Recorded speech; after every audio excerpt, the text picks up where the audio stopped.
ദൈവത്തിനു മഹത്വം.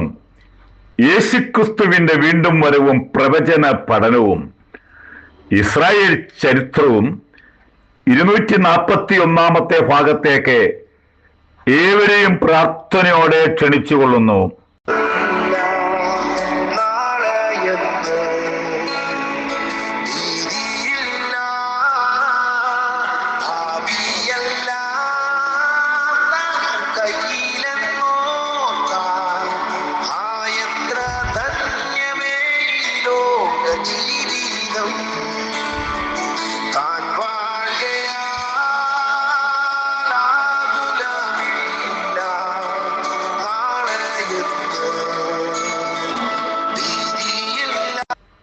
ഇന്ന് നാം പഠിക്കാൻ പോകുന്നത് സക്കറിയ പ്രവചനം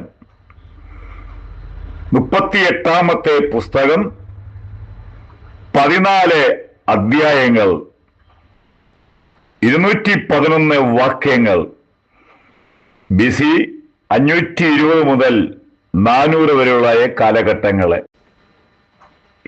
ഇതിൽ 15 പ്രവചനം നിറവേറിക്കഴിഞ്ഞു. ഇനിയും നിറവേറുവാനുള്ള അതിപ്രധാനമായ പ്രവചനങ്ങൾ ഇതിനകത്തുണ്ട്. തന്റെ പ്രധാനമായ പ്രവചനം എങ്കിലേക്ക് മടങ്ങി വരണം എന്ന് പറഞ്ഞാൽ ദൈവത്തിങ്കിലേക്ക് മടങ്ങി വരാതെ ഒരു രക്ഷയില്ലെന്നാണ് തന്റെ കാര്യം പറയുന്നത്. 1-ാം അധ്യായത്തിന് 3-4 വാക്യങ്ങൾ. നിങ്ങളുടെ പിതാക്കന്മാരെ പോലെ ആകരുത്, കാരണം ഇവരുടെ പിതാക്കന്മാര് ചെയ്തു കൂട്ടിയതായ മഹാപാപം നിമിത്തമാണ് ഇസ്രായേൽ മക്കളെ ഇന്ന് രാജ്യത്തിന്റെ പല നാടുകളിൽ ഓടി ഓടി നടക്കുന്നത്. 70 വർഷത്തെ പ്രവാസകാലം കഴിഞ്ഞ് കോരേശിന്റെ കാലത്തെ മടങ്ങി വരുമ്പോൾ, ഞാൻ ഇസ്രായേലിലേക്ക് മടങ്ങി വരുമ്പോൾ ഈ പ്രവാചകൻ പറയുന്നൊരു കാര്യമാണ്, നിങ്ങൾ ഇത്രയും അധപ്പതിക്കുവാനുള്ള ഏറ്റവും പ്രധാനപ്പെട്ട കാരണം നിങ്ങളുടെ പിതാക്കന്മാരാണ്. അവിടെ നിങ്ങളുടെ പിതാക്കന്മാരെ പോലെ ആകരുത്. ഇത് തലമുറയുടെ പരാജയം എന്ന് പറയുന്നത് അവരുടെ പിതാക്കന്മാര് ജീവിതത്തിൽ ചെയ്തു കൂട്ടിയ മഹാപാപം അത് തലമുറകളിലേക്ക് വ്യാപരിച്ച് അങ്ങനെ നശിച്ചുകൊണ്ടിരിക്കുന്ന ഒരു തലമുറയാണ് നമ്മൾ ഇന്നത്തെ തലമുറയും കൂടെ ഒന്ന് ഞാൻ ആത്മീയമായിട്ട് ഓർപ്പിച്ചു. താൻ ഇസ്രായേലിന്റെ മടങ്ങി വരവിനെ പറ്റി എന്ന് പറഞ്ഞാൽ ആത്മീയമായിട്ടുള്ള മടങ്ങി വരവിനെ പറ്റിയുള്ള തന്റെ പ്രവചനമുണ്ട്. സെരുബ്ബാബേലിന്റെ നേതൃത്വത്തിലുള്ള ഈ ദൈവാലയത്തിന്റെ പണി മുടങ്ങിക്കിടന്നപ്പോഴും ആ പണിക്ക് മുടക്കം എന്താണെന്ന് ആത്മാവിൽ വെളിപ്പെടുത്തുകയാണ് സക്കറിയ പ്രവാചകൻ. അതിന് 4-ാം അധ്യായത്തിന്റെ 6-ാമത്തെ വാക്യം, സൈന്യത്താലല്ല ശക്തിയാലല്ല സെരുബ്ബാബേലേ, നിന്റെ മുമ്പിലുള്ള മഹാപർവ്വതം നീ അതിനെ സമഭൂമിയാക്കി മാറ്റും. നിന്റെ മുമ്പിൽ ഇന്ന് ഒരു മഹാപർവ്വതമുണ്ട്, അതുകൊണ്ടാണ് ഇന്ന് എല്ലാത്തിനെയും പ്രശ്നമായിരിക്കുന്നത്. അത് നീ സമഭൂമിയാക്കണം.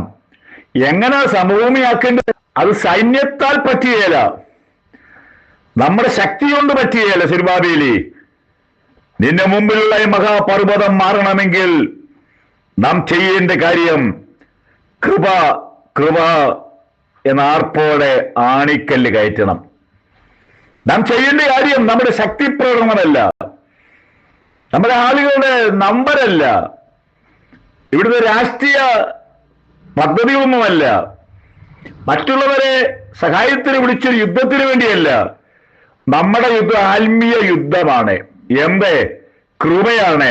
കൃപ, ദൈവമേ നിന്റെ കൃപയെന്ന് പറഞ്ഞുകൊണ്ട് ചെയ്യണമെന്ന് ശക്തിയോടെ പ്രവചിച്ച പ്രവാചകനാണ് സക്കറിയ. ഇനി നിങ്ങളുടെ ജീവിതത്തിൽ നമ്മുടെ ഇപ്പോഴത്തെ വ്യക്തിപരമായ ഏതെങ്കിലും ഇതുപോലെ പർവ്വതമുണ്ടെങ്കിൽ നാം യുദ്ധത്തിന് പോകണ്ട, വഴക്കിന് പോകണ്ട. കൃപ, നമ്മളെ എന്തെല്ലാം പറഞ്ഞാലും ഓരോന്നിനും കൃപ പറഞ്ഞാൽ മതി.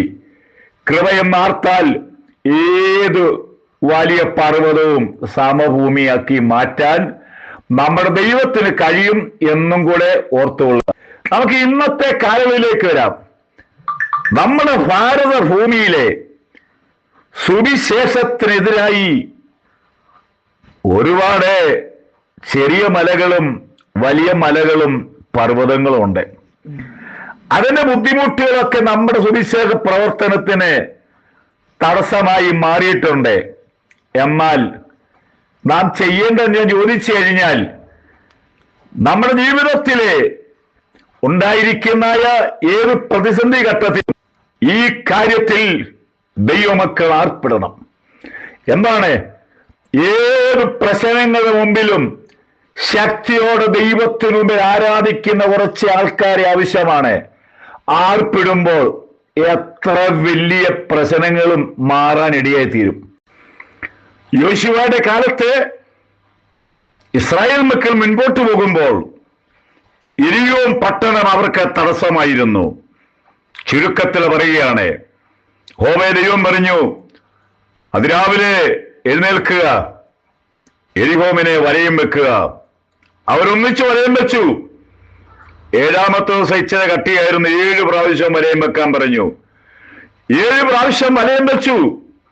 സംഭവിച്ചു നമുക്കറിയാമല്ലോ.